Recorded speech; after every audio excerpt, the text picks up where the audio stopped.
All right, and welcome everybody again to our last content session for the 2025 local competition for the Anato-Bee. Next week, we're going to meet again for an interactive review for this level of competition, and we highly encourage you all to attend that session. It is very interactive, and it does a really great job, I think, of getting you guys all set and ready for the competition that's very quickly approaching. We're also going to post some practice questions this week. These were made by our Northern Regional winner from last year, Michael Harkins. He was such an exceptional student that just blew our minds in how his performance was and his interest in the anatomical sciences. And we're so grateful that he's stayed on board with us to help create more materials to help you guys be successful moving forward as well. Just want to give you a reminder that registration ends January 13th this year at midnight Eastern time. So if you have any friends that still wanted to participate, that clock is really counting down really quick. So have your friends sign up and should be a good, healthy competition. With that, we also have a certificate of completion for the local competition, and this is verified with a unique code for you to submit with any application materials that you have for undergraduate. This can be shared on common social media platforms like Twitter, Facebook, LinkedIn. I'm not sure if you'd share that on Instagram, but if you'd want to, we have a link that you can share it with that with family members. And this is provided to all of those that compete, not just the people that place and are invited to the regional competition. So regardless of what your score is, we really encourage you to show up and take that competition so that you can get your certificate and kind of just see what you learned this year in anatomy. For our local competition, it is 100 multiple choice questions based on these learning objectives we've been going over in our tutoring sessions. Again, that covers anatomy, histology, and embryology. And again, all of those are published on our website. Followed with those 100 multiple choice questions, it also includes 50 multiple choice questions that are image-based. It's like a practical examination that you'll have when you get to undergraduate or medical school for some of you, sort of mimicking that sort of environment. The last thing that I just wanted to update you guys on is that the local competition is going to be launched across all time zones at the same real time for the local competition. So what that means is that someone in the Eastern time is taking the exam at the exact same time as someone in the Western time zone. So when you guys get the information about when you need to attend, keep in mind that it is time zone based. So you should get more information for that from your local host chapter, and you'll receive communication to the email that you provided to us from that local host chapter on or by the 18th of January. So coming up really, really quickly there. So that's all I have. Any other comments from the anatomy folks? All right, with that, I'll turn things over to our moderator, Dr. Frank, to introduce our first presenter. Good evening, everyone, and welcome back for the last session. Here, I have the pleasure of presenting our first presenter, Madison Woods. Madison is from Kingston, Pennsylvania, and graduated from the University of Pennsylvania with a BA in neuroscience. She is currently a second-year medical student at the Sidney Kimmel Medical College at Thomas Jefferson University with an interest in ophthalmology. In her free time, Madison enjoys singing, playing the piano, and cooking. So with that, Madison, the floor is yours. All right, thanks for that introduction. I'm just going to share my screen.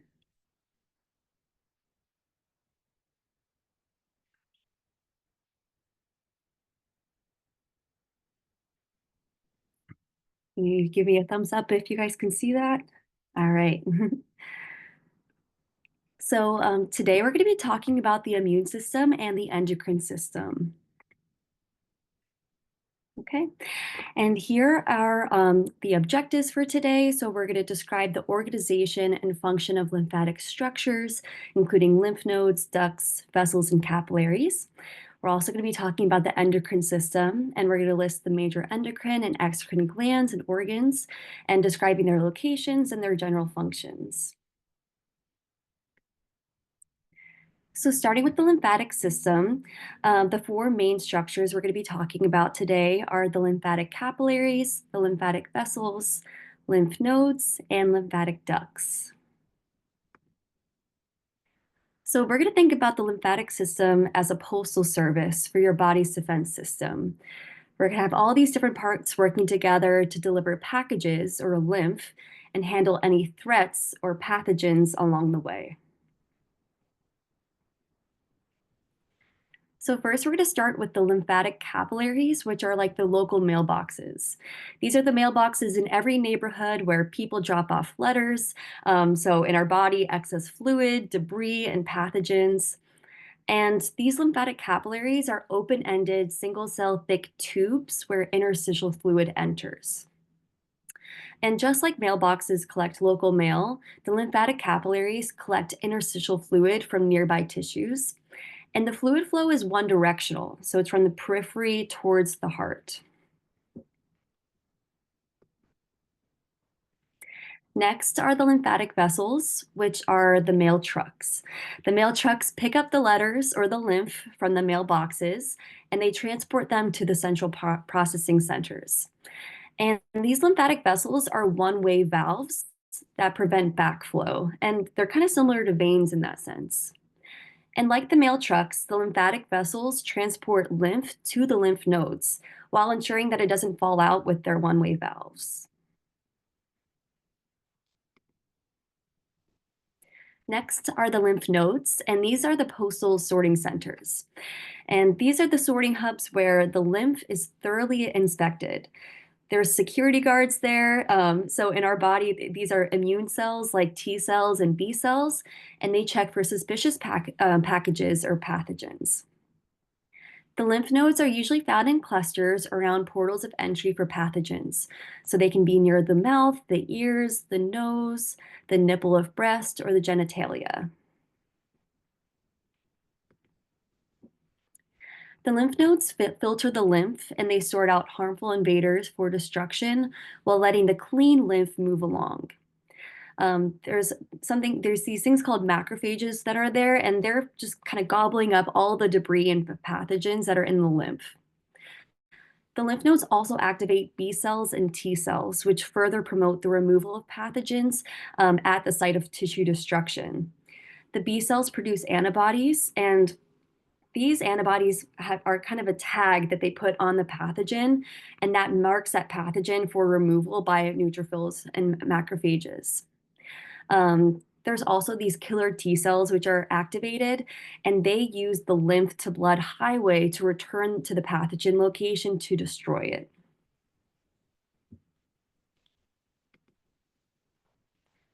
So the lymph fluid is circulated through numerous lymph nodes in sequence from the peripheral to the central locations.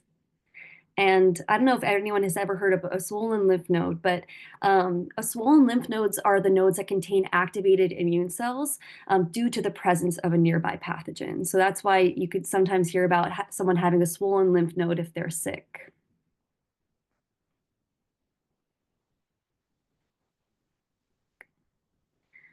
Next are the lymphatic ducts, and these are the main distribution centers.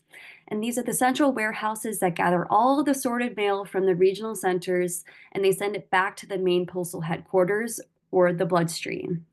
The two main ones are the thoracic duct and the right lymphatic duct, and these send lymph into the venous system near the heart, which completes the delivery. A little bit more about the lymphatic ducts. So the right lymphatic duct is on the right side of your body, and it's a little bit higher up than the thoracic duct. It's also a little bit smaller, and this drains into the right subclavian vein. And you can see that it drains less than the thoracic duct, as you can see from the purple shaded area of the body.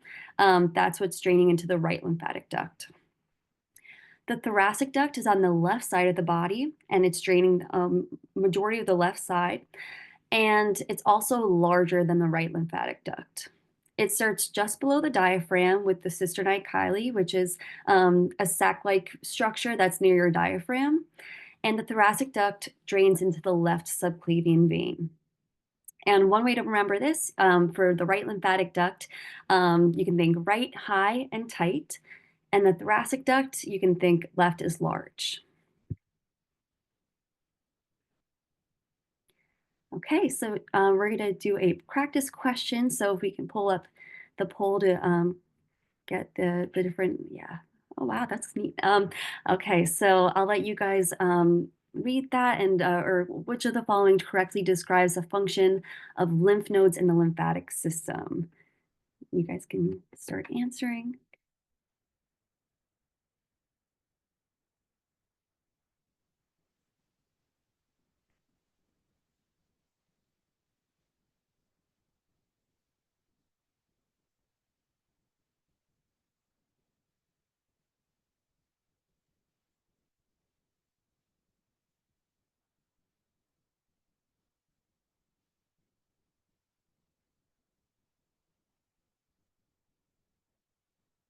All right.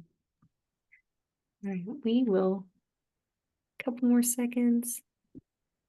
We'll go ahead and close this poll in 5, 4, 3, 2, 1.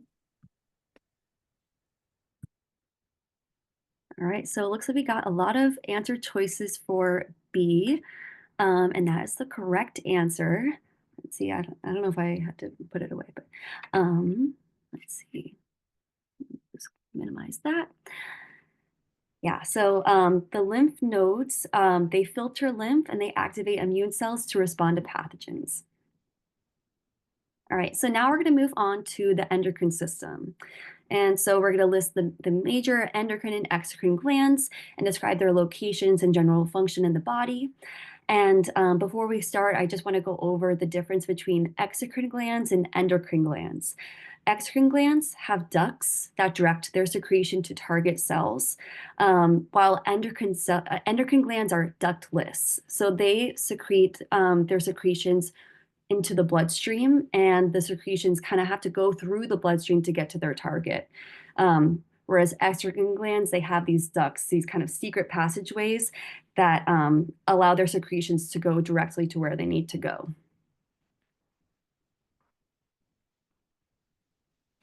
So here are the major endocrine and exocrine glands that we're going to be discussing today and their locations. I'll let you guys review this on your own, but just so you get a big picture of what we're going to be discussing. So first, we're going to be talking about the pituitary gland, and this is located in the brain. And in your brain, there's something called the diencephalon, and this is located really in the center of your brain. And the different structures that are in the diencephalon are, you have the thalamus, you have a subthalamus, an epithalamus, and a hypothalamus. And I'm not sure, can you see my cursor if I'm doing this? Okay. So our hypothalamus is located right here, and the pituitary gland is located just under the hypothalamus. And if you can see here, this is the anterior part of the brain, this is the posterior part of the brain. And we're kind of zoomed into the center here in our hypothalamus, and then our pituitary gland is right underneath it. And it's important that the pituitary is close to the hypothalamus because the hypothalamus sends signals to the pituitary gland to secrete hormones. So yeah, the pituitary gland, it's the command center for hormone secretion, and these hormones regulate growth, metabolic rates, energy, and reproductive maturity. And as you can see, just like we have the anterior part of the brain and the posterior part of the brain, we also have an anterior pituitary and a posterior pituitary. And these different parts of the pituitary gland secrete different hormones. And I've listed them here, and you don't have to worry about knowing the specific functions of each of these hormones. Just being aware of which hormones are secreted by the anterior pituitary versus the posterior pituitary. Next is the thyroid gland, and this is anterior to the trachea around C5 level. And it's responsible for synthesizing and releasing thyroid hormones, and these are also known as metabolic hormones because of their influence on basal metabolic rate. Next is the thymus. It's a slightly different name. It's located in the upper front of the chest, and it's posterior to the sternum and anterior to the heart. It produces thymosin, which contributes to the development and differentiation of T lymphocytes, which are the immune cells that we talked about earlier. It's larger and active in infancy to early childhood. And then as you grow into adulthood, it gets smaller and it's replaced by fat. And although it's not as active as it is in childhood, it's still functional. Next are the adrenal glands. And the adrenal glands sit on top of the kidneys. And it took me way too long to realize that their name tells you exactly where they're located. If we're familiar with the renal system is everything to do with your kidneys. The adrenal glands are, the prefix ad means towards. So adrenal towards kidneys. So that's a good way to remember them. And the adrenal glands secrete hormones that regulate fluid balance, blood pressure, stress response, nutrient uptake and release. And we don't need to know the specific details about the hormones, but just knowing in general what the adrenal glands are responsible for. And so next is the pancreas. And I think you guys have learned a little bit about the pancreas already. So this might be a review, but it's located in the posterior inferior stomach. And the pancreas has both endocrine and exocrine functions. So the endocrine function of the pancreas is regulating blood sugar, and it's secreting hormones such as glucagon, insulin, and somatostatin. And these are all hormones that help regulate your blood sugar. So for example, glucagon helps increase your blood sugar, while insulin decreases your blood sugar. And then the exocrine function, it secretes digestive enzymes. And I think this is a really good example of endocrine versus exocrine functions, because if you can see over here, the endocrine function, so the secretion of insulin, for example, it's secreting the insulin into the bloodstream, and the insulin is going to travel in the blood to get to where it needs to go. Whereas the digestive enzymes, they have their own personal little secret passageway directly into the intestine. So they don't need to go through the bloodstream. So that's a good kind of differentiator between endocrine and exocrine. Okay, next we're getting into some of the reproductive organs. So the pregnant uterus is located in the pelvic cavity and it's medial to the ovaries. So here are the ovaries and this is the uterus, so it's closer to the midline. And the uterus generates the placenta, which will produce and secrete human chorionic gonadotropin, or HCG. And one interesting thing is that in a pregnancy test, HCG is what's being detected on a pregnancy test. And next, in an individual with XX chromosomes, they may have ovaries, which are also located in the pelvic cavity or lateral to the uterus. And the ovaries produce and secrete estrogens, progesterone, and inhibin. And these are hormones that are really important in reproductive development and menstrual cycle and pregnancy, a lot of important functions. And then in an individual with XY chromosomes, they may have testes, which are located in the scrotum. And the testes produce and secrete testosterone and inhibin.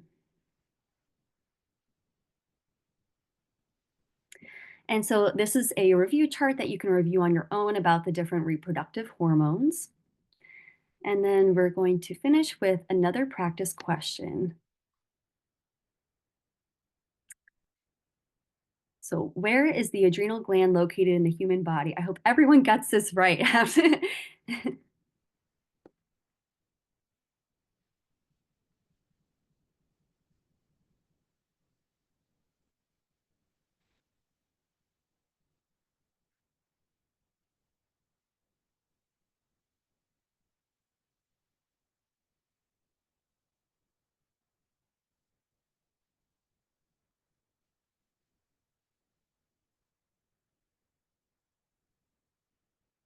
Right, and I think people are doing good with this one. So we will close the poll in doing 5, 4, 3, 2, 1. All right, good work, everyone. Yeah, it's so the answer is B, on top of the kidneys. And so these are my references, and now we can take some questions. let's see. It's hard for me to say. Okay.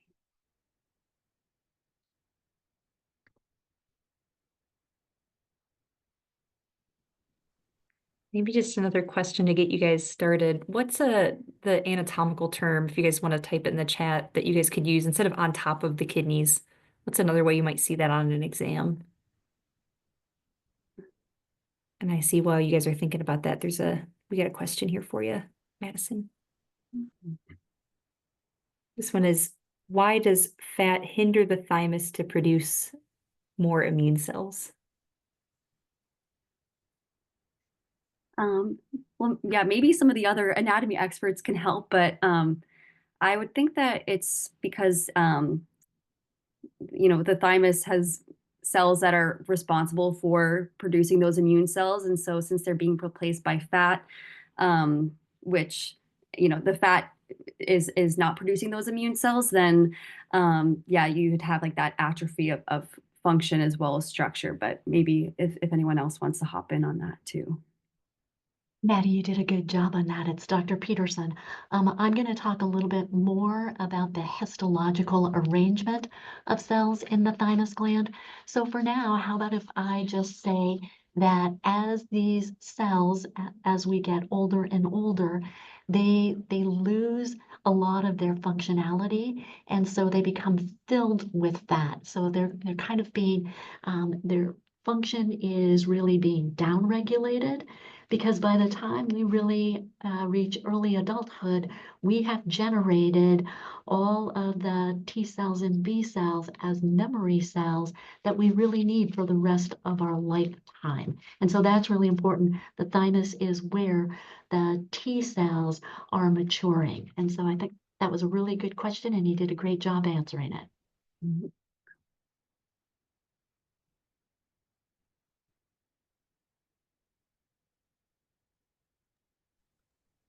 Sammy, I see that you have your hand up. Did you want to ask a question to Maddie?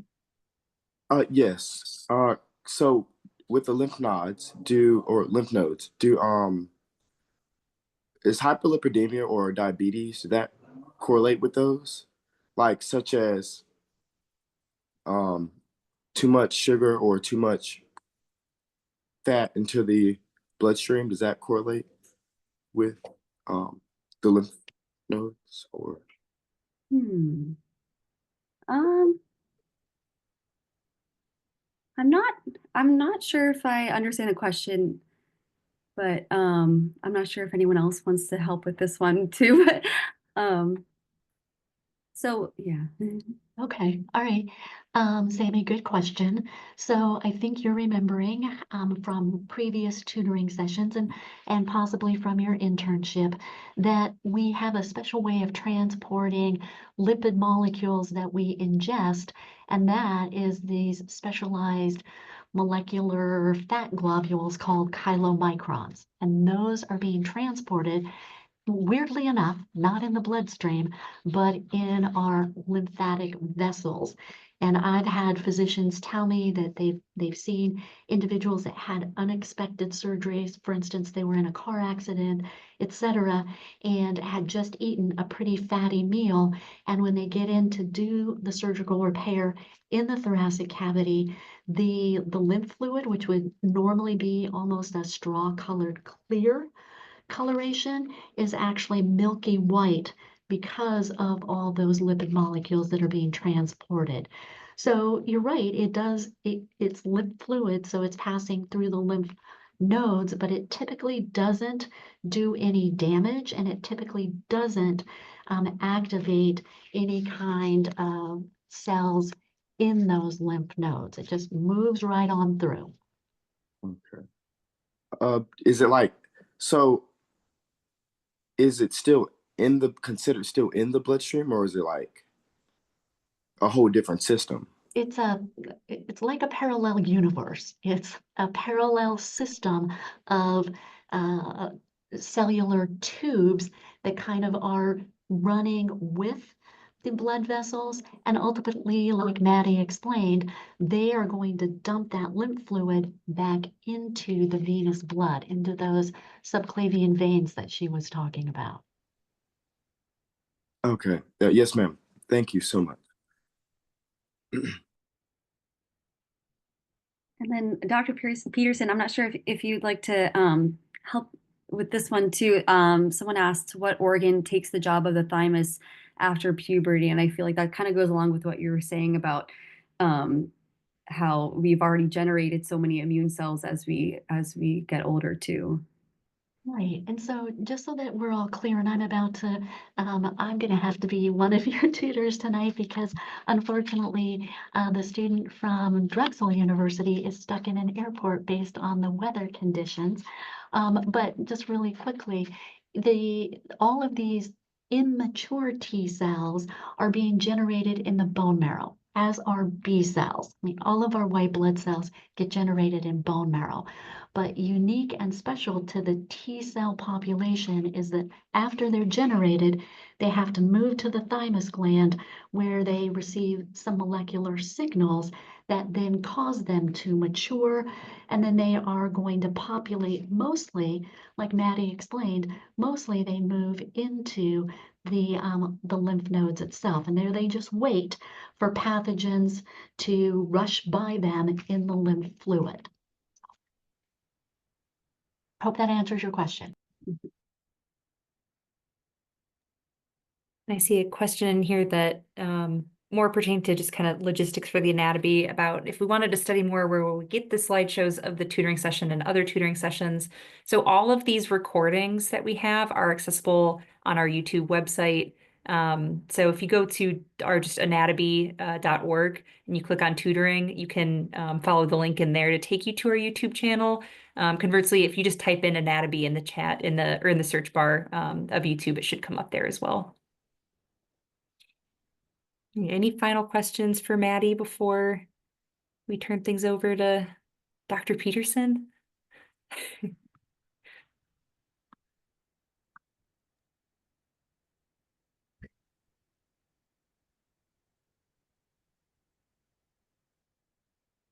All right, Maddie, I think you have to stop sharing so I can start sharing. Right. Okay.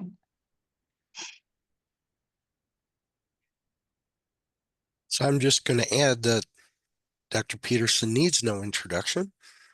So I will just open the floor to Dr. Peterson for her presentation. Okay, fair enough. All right, so this typically would have been Kyle Yang, and as I already mentioned, he is now stranded in an airport somewhere between the West Coast and the East Coast. So let's talk tonight about the histology of the integumentary system, which is what we're going to start off with. But then I'm going to build a little bit on what Maddie was talking to you. She talked about the entire lymphatic system. I'm going to be more focused using Kyle's presentation on the lymphoid organs. So we're going to go ahead and talk first of all about the lecture objectives. And again, just to make sure everybody's really clear, for the local competition, you should be focused on the local competition learning objectives. And those are the ones that are embedded in these tutoring sessions at the beginning of all of the lecture PowerPoints. And they're also listed on our anatomy website under the resources tab. So for the integumentary system, we're going to describe the two major regions or layers of the skin and correlate those with their histology, their location, and their function. And that's going to be the epidermis and the dermis. And then we're going to correlate the histology of the hypodermis. And I just want to say this right at the very beginning of the PowerPoint. And please understand, the hypodermis is not considered part of the integumentary system. Hence, we've got its criteria for exclusion from the skin. So we're going to really emphasize that tonight. So what we're seeing here on the screen is a cartoon illustration of the integumentary system. And the reason why it's called a system, that would imply an organ system. And you're asking yourself, well, it's just skin. So what are the organs? And I'm so glad that you all were thinking exactly what I would have been thinking in your place. And that's that these organs, by definition, we've said are any structures that are comprised of 2 or more different tissue types. So I know you can see my cursor, so I'm going to point out a couple of those. For instance, if we look at this structure here embedded in the deepest layer of the integumentary system, which as we're looking at this shaded here in this sort of peach color is the dermis. We see this structure that is listed collectively as a hair follicle. The hair follicle has different tissue types that are then characterizing it as 2 or more different tissue types, and that makes it an organ. So let me just tell you that we have nervous tissue here, so you can see some nerve endings at the base of the hair follicle. We have each hair follicle has its own blood supply, so we have a small capillary, the smallest of the blood vessels, and we have a little venule here. So we've got cardiovascular tissue, we've got nervous tissue, and then as you can see here, this light beige material is representing the epidermis, which is the most superficial layer of the skin, and it's comprised of epithelial tissue. So we've got epithelial tissue, we've got nervous tissue, we've got vascular tissue, and that characterizes a hair follicle as an organ. Another organ that another different tissue type that we see here is this erector pili muscle that is regulated by the autonomic nervous system. It's comprised of smooth muscle. So there's quite a bit going on in skin. And so I just want to take a moment and again, just review some important features on this slide. We have the 2 significant layers of the integumentary system. It is an organ system because we have organs comprised of 2 or more tissue types, like the hair follicle that we talked about. The 2 layers to the integumentary system are the epidermis. Epi, remember, as a prefix means lies above, and then the dermis. Then you see we have the hypodermis, and again, we're making a really significant point in saying, although it's associated with these other 2 layers, it's excluded for reasons that I'll talk about a little bit further on in the presentation. All right, so there's the epidermis, and there's the dermis, and the hypodermis. All right, so we're going to start out looking at some of the details associated with the histology of the epidermis. And the first thing I wanted to just show you is that Kyle did a nice job of making this red dotted line showing you the separation between this multi-layered epidermis and then the separated from the underlying or deeper dermis. So this is a cartoon over on the left, but what we're seeing over here on the right is an actual electron micrograph, and he sort of used the same notation to show you.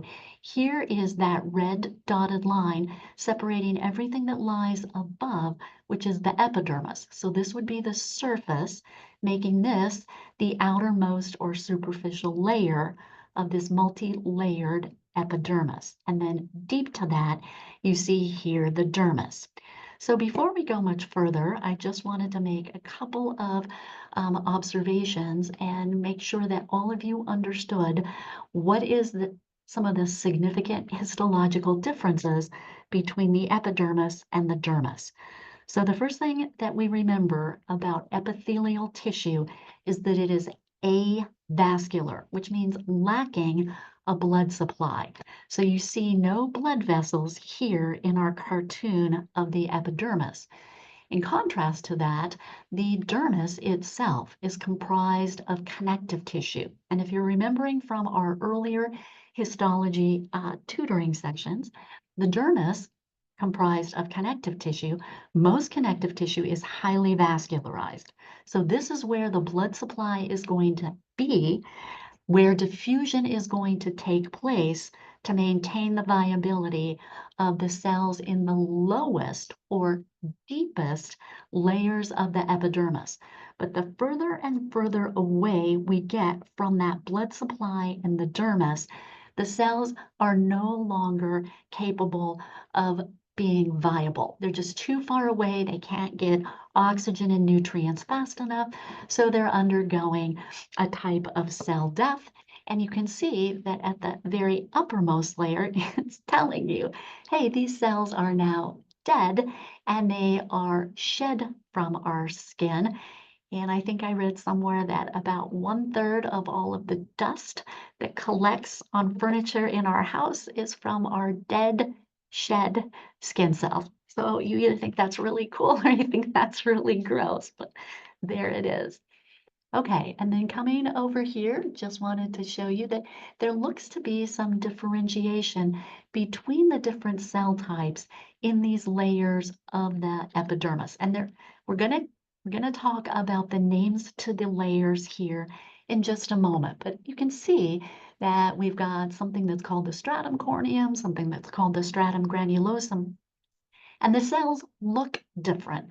And the one thing that I'm going to point out that you can see is that it looks like these cells here from the stratum granulosum down to our deepest layer of cells here, still in the epidermis, you can see that those cells all still have nuclei. But the cells above the stratum granulosum are without nuclei. And that usually is a signal that those cells are no longer viable. So let's go over here and I'll just go ahead and give you the names of these layers now because they're easy to see in the cartoon. We have a layer called the stratum basale. And just so all of you know, stratum in Latin just means a layer. So this is the basic basal layer, so stratum basale. It's usually one cell layer in thickness, and embedded in it are the primary cell type of the epidermis, which is called the keratinocyte. But we also see sort of sandwiched in between these orange-colored cells, this lime green colored cell, which is a melanocyte. All right, so we've got melanocytes and we've got keratinocytes in our stratum basale. The keratinocytes are capable of mitosis, so they give rise on a vertical axis of mitosis to daughter cells. So these stratum basale keratinocytes would be considered stem cells. They never leave this basal layer and they continually generate daughter cells that get pushed upwards towards the surface of the skin. And again, as we've already mentioned, as they get further and further away from the blood supply, they will lose their viability and then they'll be shed. All right, the next layer is called the stratum spinosum, our middlemost layer, the stratum granulosum, and you can see they get their name because of the granules that start to accumulate within these cells. And this is the last layer that is actually going to be viable. And these lamellar granules are actually granules of a protein called keratin, hence the name keratinocytes.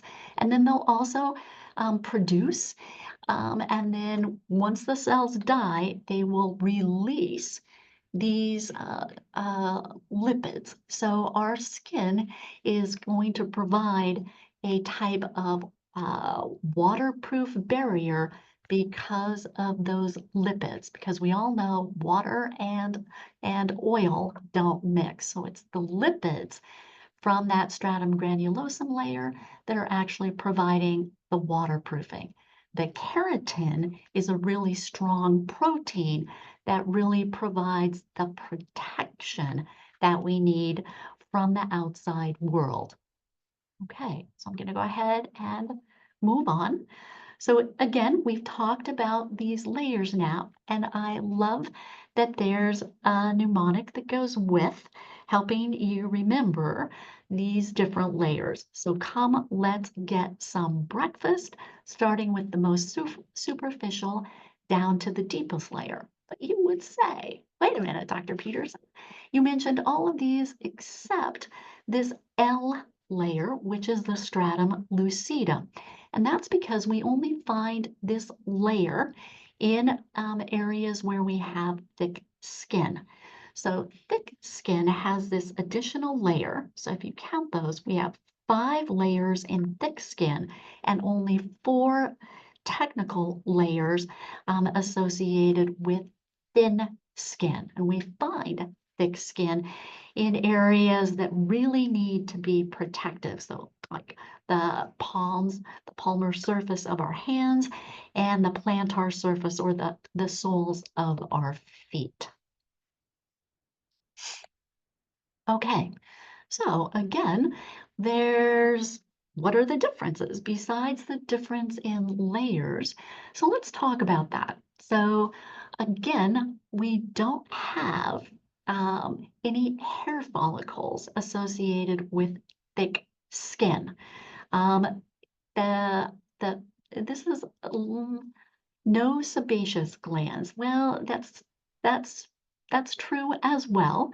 We've already mentioned that, and sebaceous glands, I'm just going to come back to that. So hang on, put a pin in that. And we've already mentioned that it's a thicker layer to the stratum corneum, and it's got an extra additional layer, and that would be the stratum lucidum. So no hair follicles. That's really, really easy to see on a histological sample. You'll know if you don't see hair follicles that you're looking at thick skin. The sebaceous glands are sweat-producing glands, and those are sometimes more difficult to see.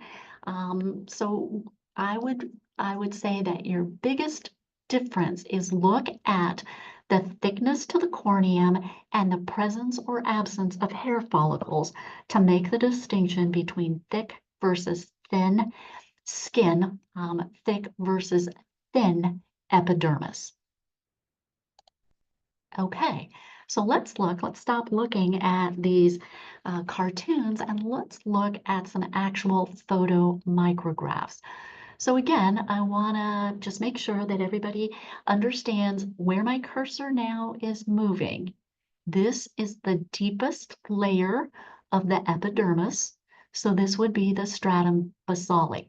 And what lies deep to it and is definitely staining, has different staining properties. It looks lighter in color. It looks like it has more of a meshwork. The nuclei of cells are more, they're further apart. The cells are spaced further apart. So this is going to be the dermis. So let's move from left to right. Let's look at the difference now. Thick skin versus thin skin. So I'm just going to point out again, moving over here to this left image, this is all the stratum corneum, okay? And over here on this middlemost image, this is the stratum corneum. And this middle dark staining thin layer here and then here, this is the stratum granulosum. So if you're remembering everything that I've talked about, then if this is the stratum granulosum of thick skin, then the layer lying just above it should be the stratum lucidum, and it is. And then here's, again, my stratum corneum. All right, so moving over to the far right image, thin skin. Now you can see the stratum corneum is a very, very thin here with very few layers. I see no nuclei. Because in this layer of the corneum, whether it's thin or thick skin, these cells are all non-viable cells. Right. So again, this would be my deepest layer, the stratum basale. Here's my deepest layer, stratum basale. And you can see that there's quite a bit of melanin that's being produced here by melanocytes. So this is skin that has a darker pigmentation, and we see less melanin here. So this would be the thin skin of a lighter skinned individual. Okay, so let's do a quick comprehension check, and you can just put this in the chat if you'd like. Which image, and you just can say left or right, is representative of thin skin. And maybe Dr. Frank, if you would just tell me when it looks like we've got enough answers in the chat, and then we'll just go ahead and I'll move to the next answer slide.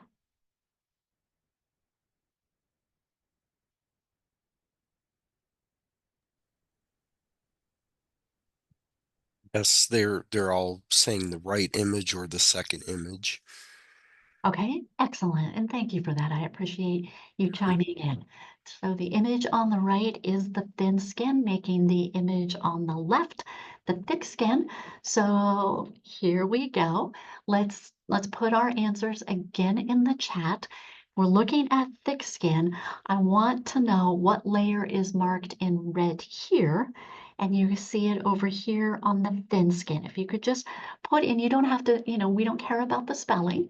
And then again, Dr. Frank, just give everybody a chance to put in their answer and then tell me what the consensus is.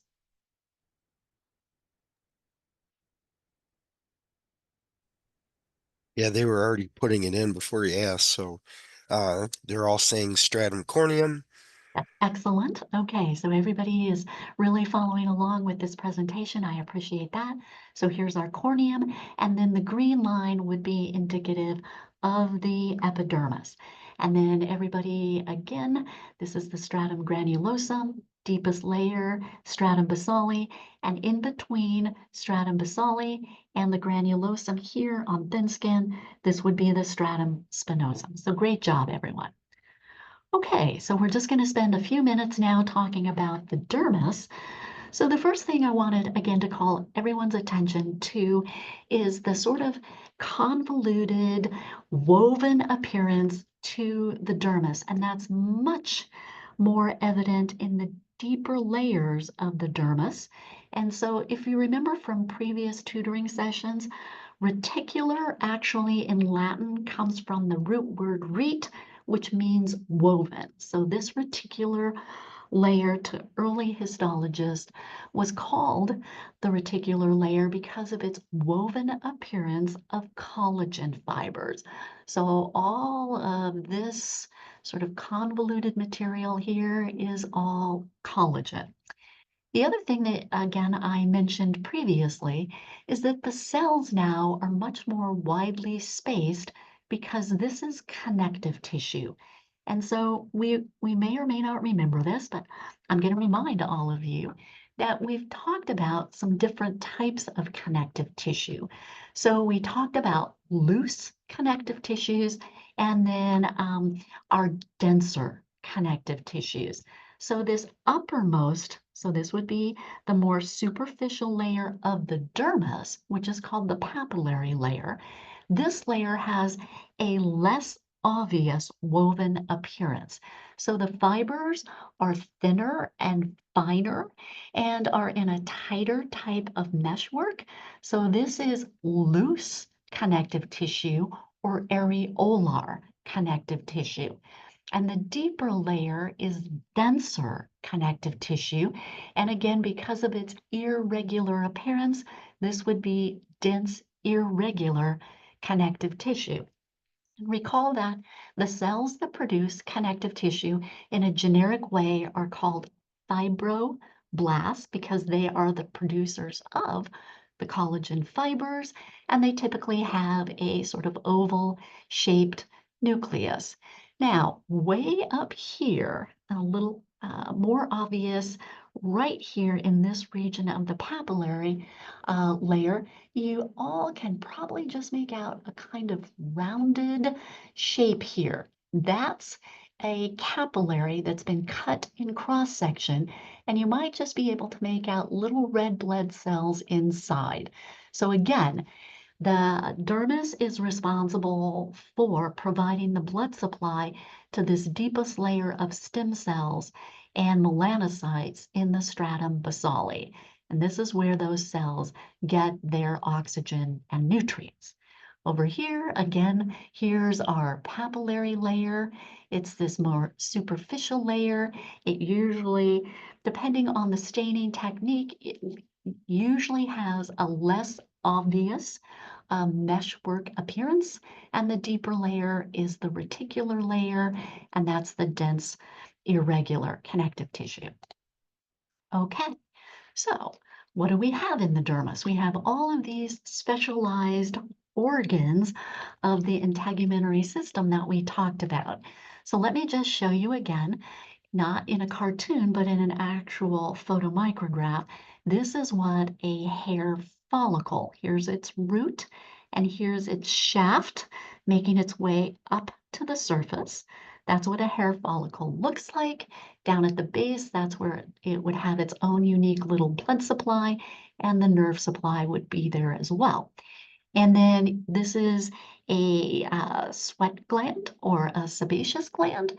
So this deeper part is where the secretory cells are, and then this highly twisted, convoluted portion is the duct that's taking that, typically the sweat, which is water with salts in it, taking it up to the surface.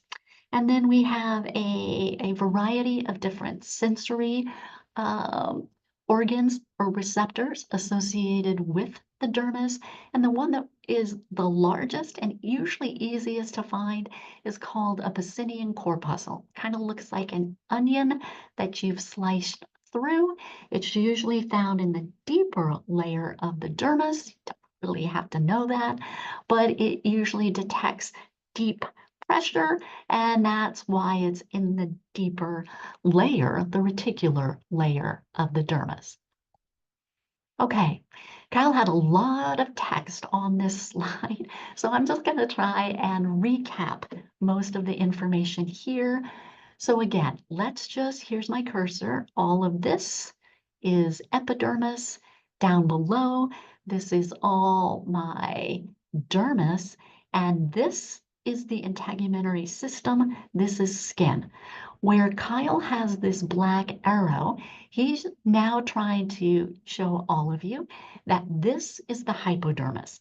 And it's usually fairly recognizable because you see so many large, what appear to be empty, large circular cells, which are adipose cells or adipocytes. So the hypodermis is mostly adipose, and adipose tissue, again, is highly vascularized. This is one of the principal storage regions of fat, not really for the body, but definitely at the periphery of our body. And as you might well imagine, it provides sort of a protective layer, and it also is a really good thermal insulator, helping us conserve heat and not lose or change our core body temperature. Therefore, I'm going to say it one last time, the hypodermis is not considered to be part of the integumentary system. Okay, yay.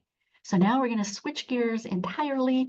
He just has a few slides here for the lymphoid system. We're really going to be mostly focused on the organs of the lymphatic system. So we're going to talk about their histological organization, their location, and the functions of these lymphoid tissues, some of these lymphoid follicles, and then the lymphoid organs. Okay, so Madison had this exact same slide, and I'm just going to give you a minute to get oriented. So all of these green vessels here are our lymphatic vessels. And here I'm showing you, as I mentioned to Sammy when he asked the question, at the cellular level, we have our blood vessels. You can see our capillary network. You can see our surrounding cells in our tissues. And we have this parallel system of one-way, thin-walled lymphatic capillaries that then will drain towards slightly larger tubes that are still one way, that are lymphatic vessels. And all of these lymphatic vessels are trying to move lymph fluid, which was an extract of blood plasma that leaks out at the level of the peripheral tissues and is picked up by the lymphatic capillaries. If you lose plasma from the bloodstream, you at some point have to put it back into the bloodstream. And this is what Maddie was talking about. It's returned to the venous blood supply with these large ducts. All of these lymphatic vessels on the upper right quadrant of the body are draining into the right lymphatic duct, and all of the other quadrants, both of the lower extremities, the left upper extremity, the left side of the head, face, and neck, those are all draining into our thoracic duct on the left side. And you see those draining into the subclavian veins, which then are going to join up with the superior vena cava. So now we've returned lymph fluid back to our venous blood supply. Over here on the right-hand side, Kyle was just trying to remind all of you again that we have white blood cells that are manufactured in the bone marrow with red blood cells. So we have two different cell lines for the white blood cells. We have the myeloid sort of stem cell. We talked about that in previous tutoring sessions. So we're focused really now on this lymphoid stem cell, which gives rise to cells called lymphoblasts, which will become our T lymphocytes and our B lymphocytes. This is a nice kind of summary table of their function. But again, really what we've tried to make sure everybody understood is that B lymphocytes are really, they recognize pathogens by producing antibodies that are like a flag or a tag that tags the pathogen so that macrophages can remove them, where T lymphocytes have a much more active role in actually physically producing chemical signals that will destroy any kind of pathogens that have entered our body. Okay, so we're going to talk about primary lymphoid organs, and a primary lymphoid organ is an organ where we either have the origin of lymphoid cells or we have the maturation of lymphoid cells.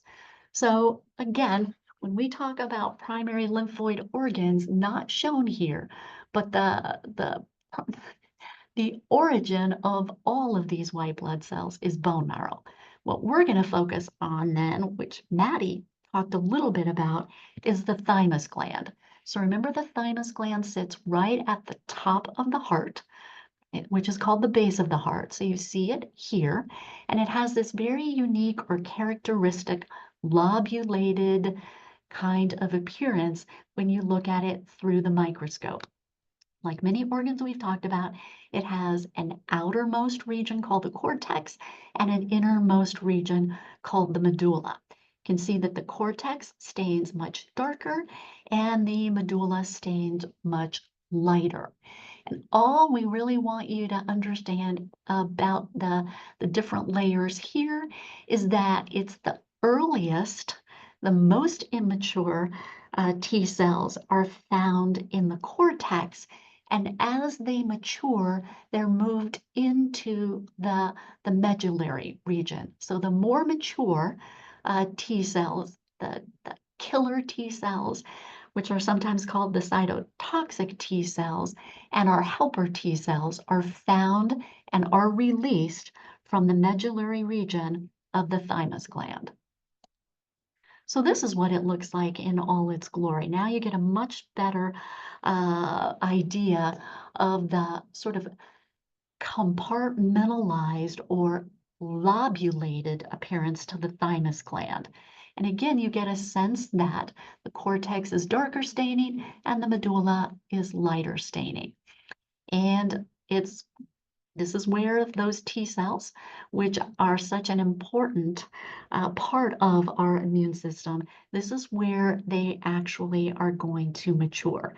And again, we've talked about this, the thymus regresses, meaning that it becomes less active as we age, and it will become, it shrinks, and a lot of the cells then will become filled with adipose.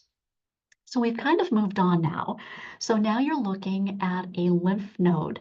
And remember from Madison's presentation, we have lymph nodes that are really sort of focused around our portals of entry. So many of them form a kind of circle of lymphatic tissue just underneath the lining of our oral cavity, right at the back of our throat. Madison mentioned that we have a significant amount of lymph nodes in the groin region. So let's take a little bit closer look at these lymph nodes. So their function, as Madison reminded all of you, is they surveil, they monitor lymph fluid for the presence of pathogens. And their job is to remove those pathogens before the lymph is returned back to the bloodstream.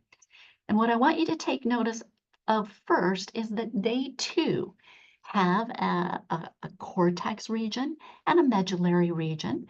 And they too, like the thymus, are going to have a darker staining cortex and a lighter staining medullary region. Outside of our cortex, we have some connective tissue that forms a thick protective capsule. We're going to have lymphatic vessels that bring lymph into the lymph node. So these are the afferent. Remember, we've used that word before when we talked about the nervous system. And then once this fluid in this particular lymph node has been filtered by the B cells and the T cells that are sequestered or that are tethered here, that clean or hopefully pathogen-free lymph is going to leave this lymph node in an efferent lymphatic vessel. Okay, so again, here's our medulla at the core. Here's our darker staining cortex, and here's our capsule. What might be obvious now in this particular lymph node is that over here, there's really no differential staining to the cortex, but here where Kyle circled this particular region, we can actually see a nodule, something that we call a follicle. And it has a germinal center. So we see darker cells and a lighter staining center. And this tells us that these cells have detected the presence of a pathogen, and the B cells and T cells that are in this region of this particular lymph node have now been activated and are actively undergoing mitosis so that they can produce both antibodies as B cells, and they can produce daughter killer T cells that can then move into those efferent lymphatic vessels, ultimately get circulated back to the venous blood supply, and then the heart will pump them back to the site of the infection so they can kill the pathogen. So again, where we see differential staining properties in the cortex of a lymph node, that's an area that is actively detecting a pathogen and undergoing mitosis. And then again, similar in its appearance is the spleen. So what we see here with the spleen is some differential staining tissue. It looks like we have a capsule on the outside. It looks like we have areas of nodular tissue, and it looks like we have other areas that appear to be highly vascularized because of their dark red color. So let's talk just a little bit about the spleen and where it's located. It sits high in the upper left quadrant, kind of just tucked up underneath the ribs on the left side. The ribs are protecting our spleen. You only have one spleen. And again, its primary function is to, number one, remove old red blood cells, because in the red bone marrow, we're constantly producing millions of new red blood cells every day. And secondly, it's also got these white, or they're not really white, but we call them this white pulp area, where we have dense locations of B cells and T cells that now are not filtering lymph fluid, but are filtering blood, screening it, trying to detect any blood-borne pathogens. Okay, so we've talked about lymphoid nodules. Now I want to take just a minute and talk about sort of lymphoid nodules that are a little bit more scattered throughout the GI tract. And so we've talked about these before. You've seen these histologically in the small intestine. These, again, these areas of purple staining regions, darker and lighter centers where we have B cells and T cells that are actively going to screen or filter the mucosal layer that is in direct contact with the food and the liquids that we ingest that could potentially bring in pathogens from contaminated food sources or liquids. So these are there to protect our mucosal lining from pathogens, but more than that, to make sure that no pathogens can break through the epithelial lining and make their way into the bloodstream. So you see that in the GI area, directly beneath that epithelial layer, we expect to see these collections of B cells and T cells. And this is just known as diffuse lymphoid tissue. So we have specific names for those in the GI tract. In the respiratory tract, which you see here, we don't give them very unique or special names. We just call them diffuse lymphoid tissue. And I think over here, you're actually seeing some of those nodules embedded in these areas at the back of our throat or the pharynx, which is where we have our palatine tonsils. So those are these more diffuse collections or aggregates of B cells and T cells, and then we have collections of those in specific regions where we have portals of entry for pathogens. So I think this is our last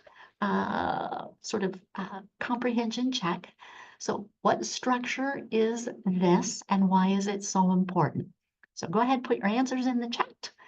And Dr. Frank will let me know when we've got a good portion of you giving us answers.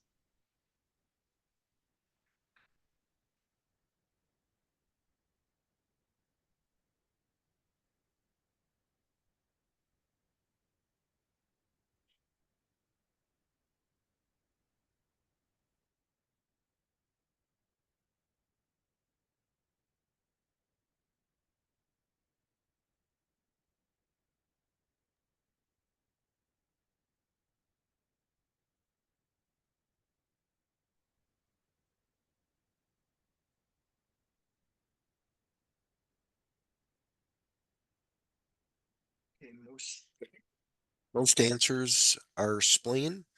We do have a couple of thymus.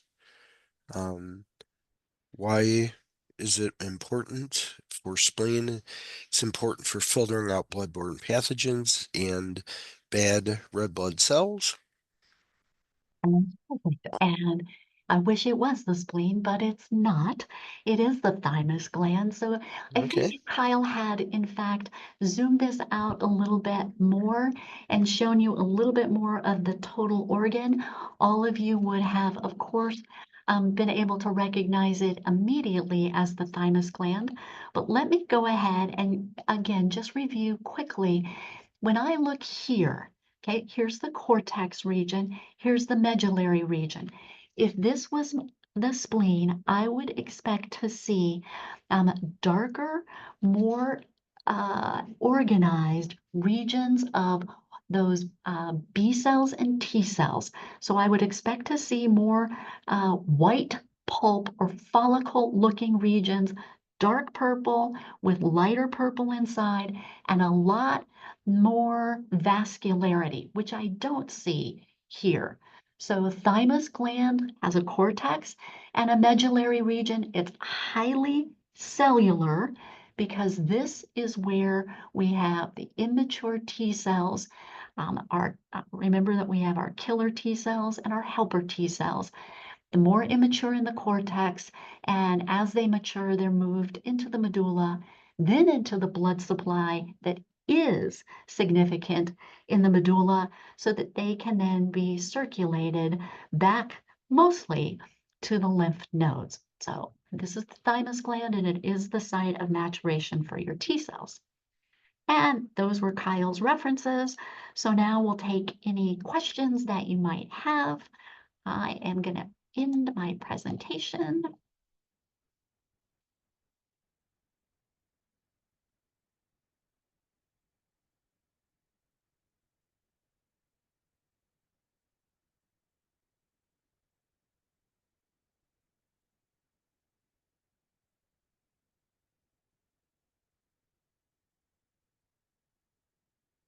Okay. Any questions for me?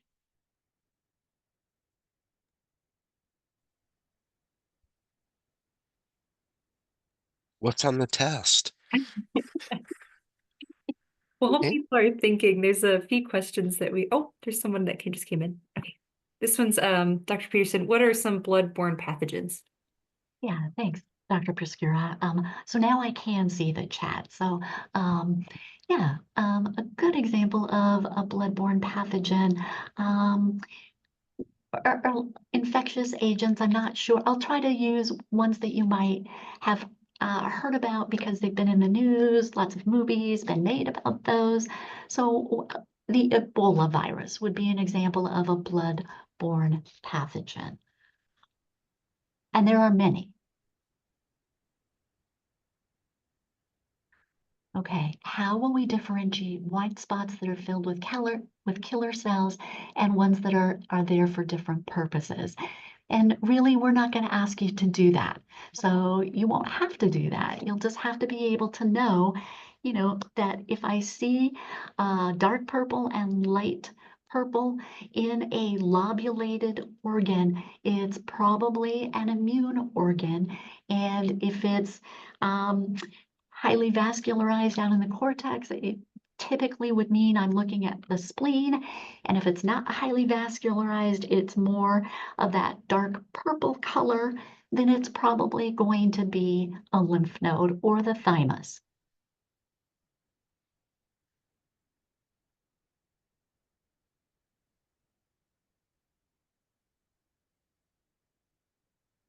All right, well, everybody can still put questions into the chat and I'll try to answer them, but I want to make sure that our next presenter has time for her content. So I'll go ahead and I'm going to turn my microphone off now. Thank you, Dr. Peterson. All right. Well, our final presenter for the evening is Emilie Smith. And Emilie is from Charlotte, North Carolina, and graduated from the University of Mississippi in 2021 with a BS in chemistry. She then went on to receive her MS in personalized molecular medicine from UTHSC in San Antonio in 2023. She is currently a second-year medical student at the Edward Via College of Osteopathic Medicine at Auburn. In her spare time, Emilie loves to cook and bake new food, Pike, and Reed. Her favorite unit in anatomy was neuroanatomy. So with that, Emilie, it's all yours. Awesome. Thank you for that introduction. And I hope everyone is having a good weekend and had a nice holidays. Hopefully isn't too cold with the weather.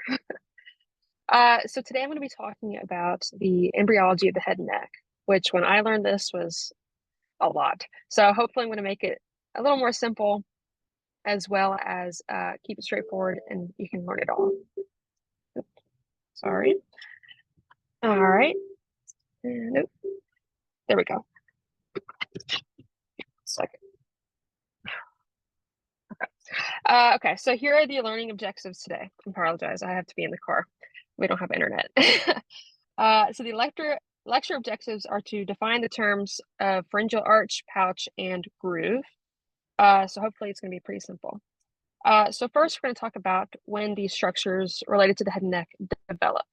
So if y'all have learned before, there's this period of time right after fertilization called embryogenesis, which is where a lot of the big kind of overall structures begin to develop. And so during week 4 is when the head neck starts to begin its development. And so what happens is there are these lateral structures here on the neck, or kind of in the neck region, called pharyngeal arches, or the pharyngeal apparatus that starts to develop. And so they develop on both sides of the neck. So you have kind of 2 sides to the neck. So it's not just one structure, it's 2 on each side. And so they're kind of, when I learned it, I was confused because they're more like swellings or like folds or grooves in the neck. They kind of reminded me of fish gills. So that's one way to picture it. They're kind of hard to visualize unless you kind of think of it that way. And so that's kind of what starts to form. And so then there are certain parts of those arches. So you have the arches themselves, as you can see here, kind of highlighted in green. So those are kind of the swellings. And then you also have what the pouches, as you can see here in the orange, and then the clefts in the yellow. And so those are the kind of the 3 main parts you have to know. And so in the beginning, there are 6 arches. So as you can see here, they're kind of labeled 1, 2, 3, 4, and then 5, the 5th arch actually does not develop. It eventually disappears and it's kind of overtaken by all of the other arches. So it's kind of just a useless structure in humans, but if I recall, in other animals, it becomes something. But the 5th arch disappears. That's important to know. And then lastly, the 4th and 6th arch eventually combine into some structures. So that's also important to know. But at the end, there are kind of 4 main arches, and then 4 and 6 kind of combine into one. However, the pouches and clefts, there's 4. If you remember, here's the arch here, and then the cleft and the pouch are kind of the grooves in between the arches. So one way to think about it is if the arch is a mountain, the clefts and the pouches are the valleys, kind of in between the arches. And again, these are bilateral. So we're going to do a quick kind of content check and make sure y'all are understanding that.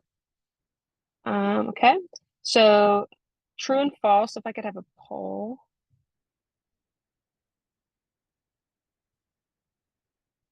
Oh, thank you. Okay, so the first is if the pharyngeal arches are unilateral, if that's true or false.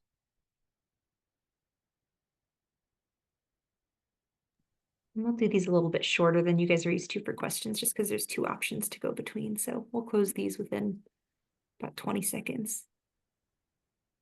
All right, and poll is closing now.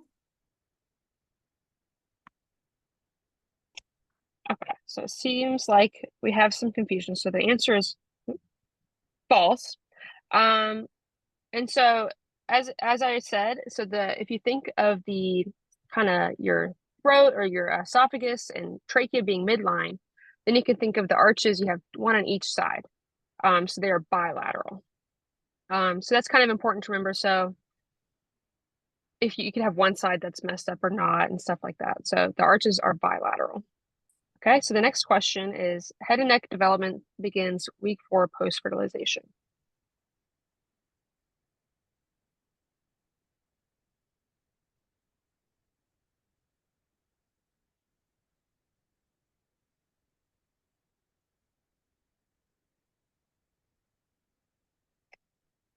Okay.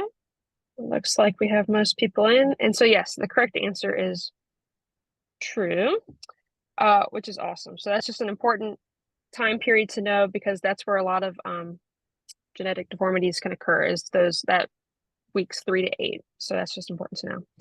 All right, and the next true false is at the end of development, there are 6 pharyngeal arches.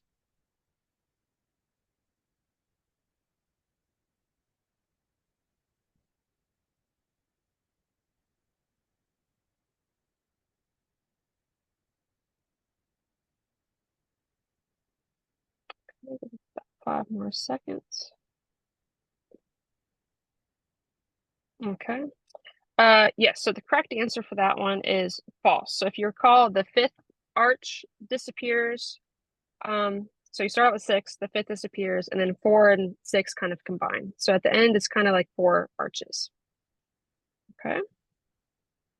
And then the next one is there are 4 pharyngeal clefts and 4 pharyngeal grooves. I'll let y'all get that one.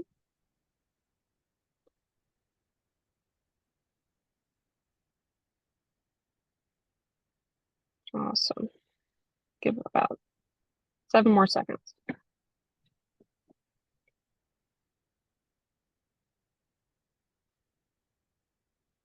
Close this poll now. All right, yep. So that is true. Nice job, guys. So yes, so if you remember, there's usually about 1 more arch than clefts and grooves, but if 4 and 6 combine at the end, y'all nailed it. All right, we got 2 more. I didn't touch on this well, but we'll see if y'all can pick it up. So the pharyngeal clefts are on the exterior of the embryo.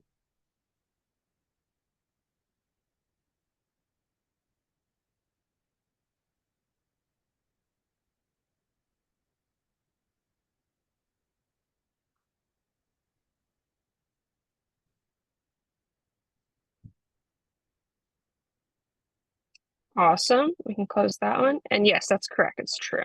So we're going to get into this a little more once we talk about what comes from the pharyngeal clefts. But yes, they are on the exterior of the embryo. And so lastly, we're going to talk about the pharyngeal pouches and if they're on the interior of the embryo. And so we'll get 1 more poll.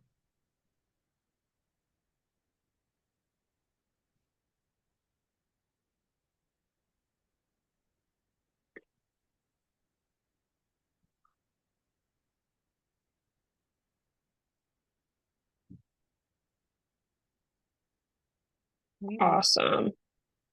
Awesome. Y'all nailed it. Perfect. All right. So that is also true. Okay. So now we're just going to quickly move on to what comes from each of these structures. So we're going to first start with the pharyngeal pouch. So as I mentioned, it's on the inside of the embryo. Oh, sorry. And so this is kind of the picture we looked at here. And so then we just took a nice cross section and we're looking from kind of the inside out. So this right here is inside of the embryo. And this is kind of the pharynx region.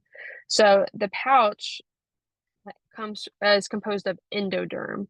And so I don't know if y'all have learned that in the past, but endoderm kind of gives rise to a lot of glandular tissues and things like that. So one way to remember this is that endo is inside. So in is kind of the way I like to remember it. And so then we're going to talk about the pharyngeal arch, which again is kind of the swellings or the mountains, as I said. And so that is composed of mesoderm and neural crest cells. And so we're going to get about to kind of what more structures come from there. But if you can remember, meso is in the middle. That's how I kind of remember it. And then neural crest cells are just special. So they're also in the middle. And so then the cleft is on the outside, as I mentioned, and it is composed of ectoderm, which usually becomes kind of skin-like the skin structures. And so this one's kind of harder to pick up. If you remember, there's a C in ecto and a C in cleft. Maybe you can kind of remember that ectoderm is coming from the clefts, or otherwise known as the grooves. All right, so now we're going to do a quick match just to make sure we can remember those. So if I could have a multiple choice poll, please. And we'll do number 1 first. And so all you guys can do is A for arch, B for pouch, or C for cleft for mesoderm.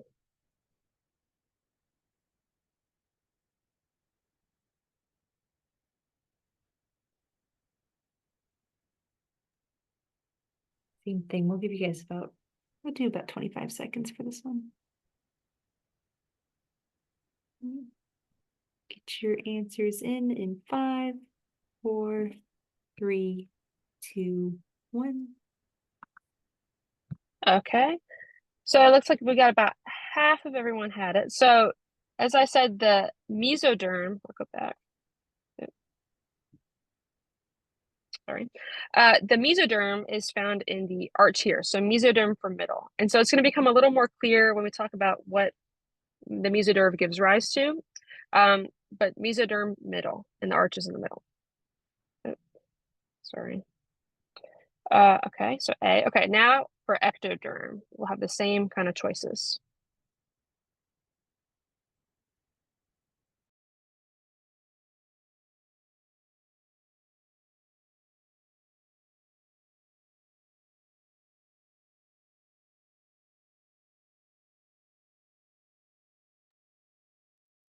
We'll close this in 5, 4, 3, 2, 1. Awesome. Okay, y'all nailed it. Cleft. Perfect. Right, so ectoderm has C, which is the cleft, and remember that's going to be on the outside. All right, next for endoderm. Oh, sorry.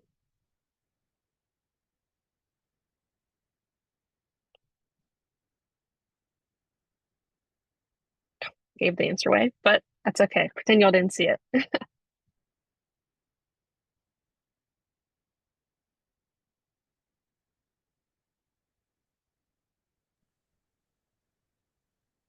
And we'll close this one in 5, 4, 3, 2, 1. Awesome. Yeah, y'all nailed it. B, good job. Yeah, so the endoderm is on the inside, which is in the pouch. Perfect. All right, last one is neural crest cells. So I didn't touch on it too much, but hopefully y'all can remember.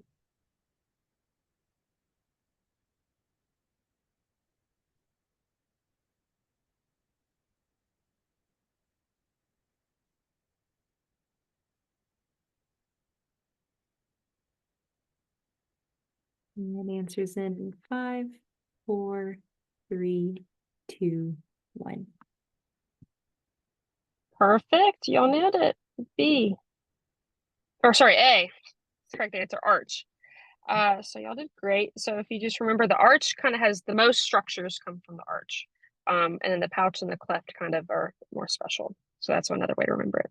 Awesome. So now we're just going to quickly talk about kind of what you can find in, or what comes from each, the cleft, arch, and groove. So we're going to start with the cleft, arch, and pouch. So we're going to start with the cleft. So as I said, the cleft gives rise to the ectoderm, which is usually becomes epithelium or skin. And kind of one of the big things to come from the clefts is the skin and lining of the external ear. So the ears are kind of weird in that they kind of travel up from the neck into the head region. They don't really start where they end up. And so that's kind of a big high yield thing that comes from the cleft. And so then the arches, again, are composed of mesoderm and neural crest cells. And so mesoderm gives rise to a lot of different tissues, such as connective tissue, which can become cartilage and bone. And then it also gives rise to muscle. So a lot of the muscle in your face, all the facial muscles that allow you to smile and make expressions, come from the pharyngeal arches, as well as some blood vessels. So you have blood vessels in your face, and as well as some blood vessels coming from your heart, out of your heart, also come from pharyngeal arches. So they're very important for development in that regard.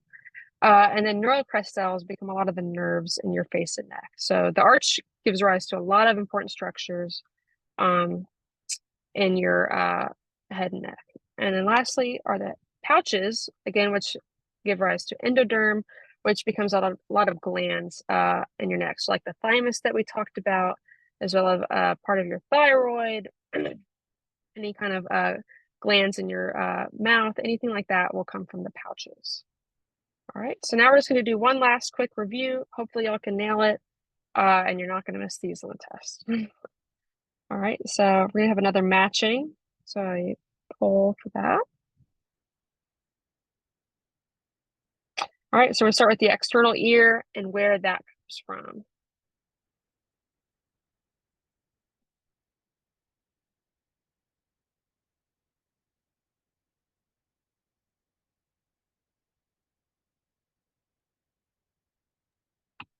right, we'll close the poll in 5, 4, 3, 2, 1.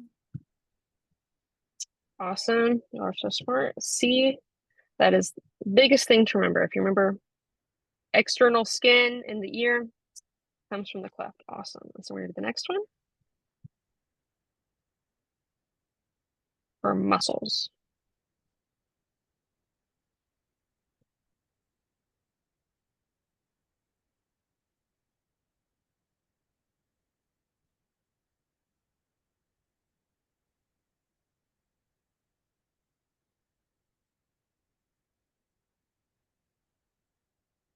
Okay, and we'll close this one in 5, 4, 3, 2, 1. Awesome. Majority of y'all got that. It's going to be from the arch. So the arch gives rise to mesoderm, which becomes a lot of the muscles in your face. Okay, and next we have the salivary glands.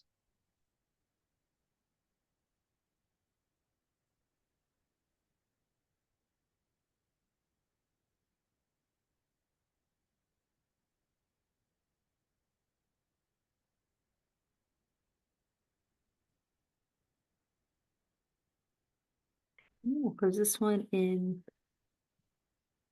5, 4, 3, 2, 1.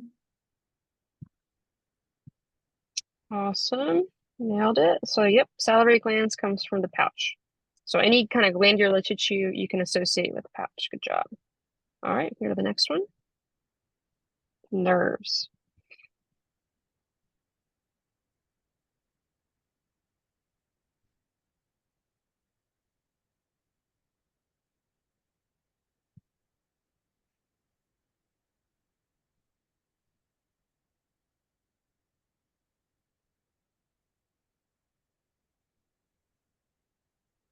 All right, final answers for this one in 5, 4, 3, 2, 1.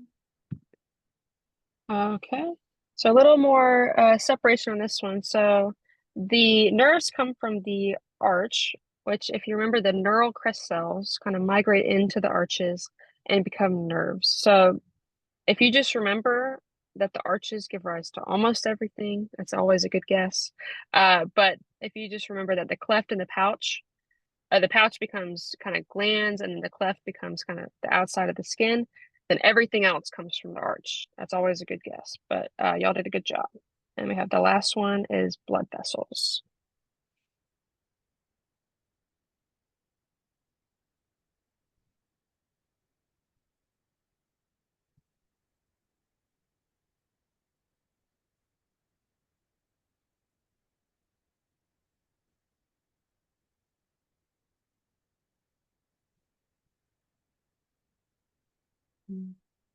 Go ahead and close this one in 5, 4, 3, 2, 1. Great job, y'all. So yes, the correct answer is pharyngeal arch A. Okay. And so that's it of the new content. I have this chart. I know it's overwhelming, but if you remember kind of how there's different buckets that is found in each of the arches, pouches, and clefts, this chart will make a lot more sense. For instance, anything that has to do with the skin, like the cleft, like the external ear, goes right into the cleft bin, which is, remember, endoderm. And for the pouches, anything like the tonsils or any glands or the thyroid or thymus, you can always put which the pouches, and then everything else, like any bones, arteries, nerves, muscles, anything like that is going to come from the arches. And if you want to get more specific, you can designate each arch or pouch gives rise to specific things, but I think that's kind of out of the scope of this course. But if you really want to learn it, there's a lot more to go into. That is pretty much it for this. So Emilie, it's Dr. Peterson. I just wanted to go back just to that matching exercise. Let's just make sure that everyone understands, and I must have missed this when I looked at your PowerPoint. So salivary glands really are they do their own thing. They're actually derived just from some of the oral ectoderm. So they're really not derived from the pouches, but everything else that you said as far as glands being derived from the pouches, the thyroid gland, the parathyroid glands, the thymus gland, that's all very, very true and very, very important. So I just wanted to point that out. Okay, yes, thank you. Sorry, I did miss.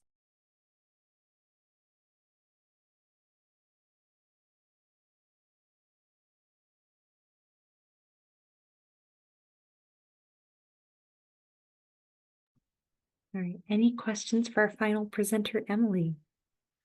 I know the head and neck stuff can be a little jarring, and especially when you tie it in with embryology, but I really appreciate Emilie for breaking that down and especially simplifying kind of how you'd study that. Focus on the simple things first, and you can remember that everything else with the arch there. That's good.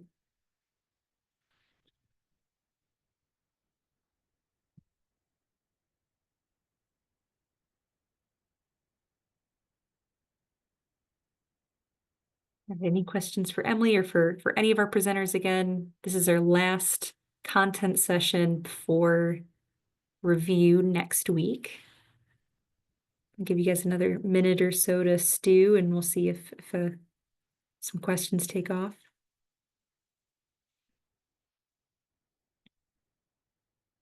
All right, we've got one, Emilie, is which one are the salivary glands derived from if they are not from pouches? And that one might be Dr. Peterson. Oh, yes. Yeah, again, the salivary glands are just weird and different, and they're just derived from, here's the little, this is so goofy. I can't believe I'm doing this, but here I go.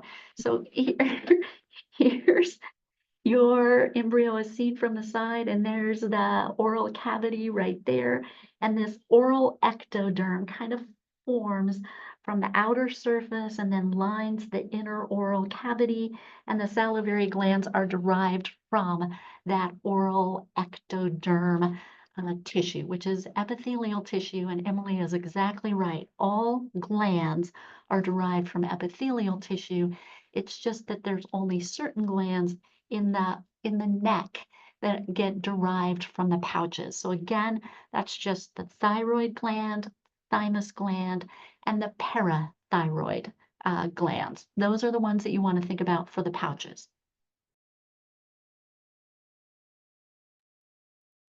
I don't think Ravi is asking about arches give rise to mesoderm, pouches give rise to endoderm, clefts give rise to ectoderm. Can we maybe Yeah, Yes. revamp that a little bit? yeah. Emilie, do you want to take that? Sure, yes, that all looks correct to me. So if you remember, the arches give rise to mesoderm, and then you also have the neural crest cells coming in there as well. And then pouches are, yes, endoderm, and the clefts are ectoderm. That's correct. So if the endoderm is on the inside and the pouches are on the inside. So that's a good way to remember that. But that's awesome. I think Dr. Frank we just want to be really clear, Oh, Bobby, yes. about give rise to. So those three tissue layers are the three primary germ layers. And so they're associated with the different zones of the pharyngeal apparatus, but they don't give rise to it. A better way to think about it is that the three primary germ layers actually will ultimately give rise to this tube, which is going to be the primary gut tube. And it has those three different layers from inside to out: endoderm, mesoderm, ectoderm. And then they will differentiate into either the clefts or the arches or the pouches. So that would be a much better way to think about it. But as far as what you've matched or paired with the pharyngeal apparatus and those three primary germ layers, you and Emilie are exactly correct and on the same wavelength.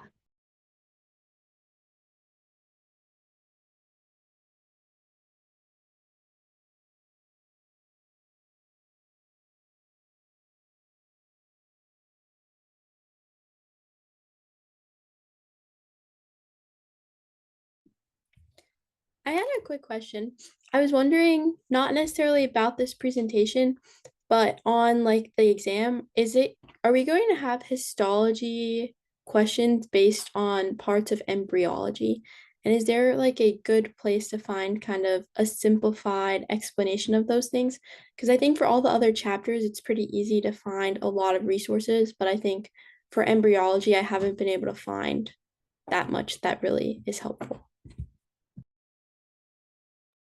Here's what I'm going to say, Macy, and thanks for turning on your camera. That's awesome.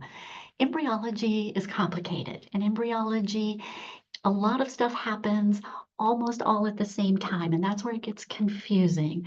So if you will stick with the tutoring PowerPoints and the presentations that have been recorded from the very beginning of session 1, every session included some embryology. I think going back and watching them kind of in sequence, it kind of tells a nice story about how this all happens. And, you know, I'm a little biased about embryology. I teach it and I really think it's cool. But one of my students once said, and I've said this a couple of times in different tutoring sessions, really, because embryology is the beginning of everything. It's the beginning of tissues, organs, it's the beginning of anatomy. Embryology, once you've really mastered it and understand it, it explains everything. So keep working at it, okay? Thank you.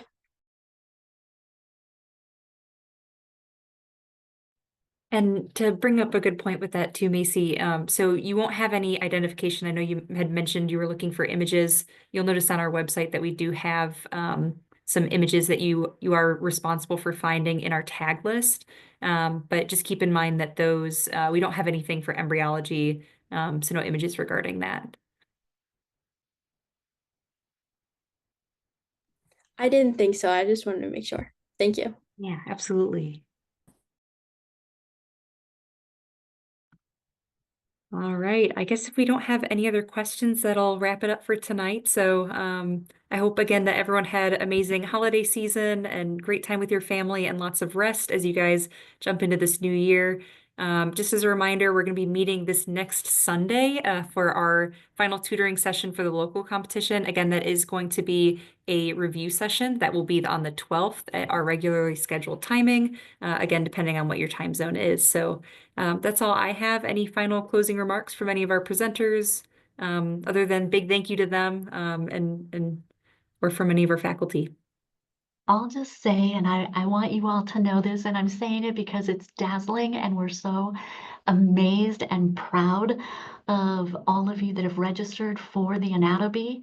We have over 500 high school students across the United States that have registered to participate in the Anato-Bee. So, you know, we're taking it really seriously, but at the end of the day, you've all learned something, and I want each and every one of you to be able to get that certificate of completion. So please, please, please, even if you feel like, hey, I've learned something, but I don't know enough, so I'm just not going to take the test. Take the test, and you'll learn more next year, and you'll do better next year. But we're so excited that so many of you want to learn the same things that mean so much to all of us. So again, it's just been a pleasure being able to work with all of you. So looking forward to seeing you next week.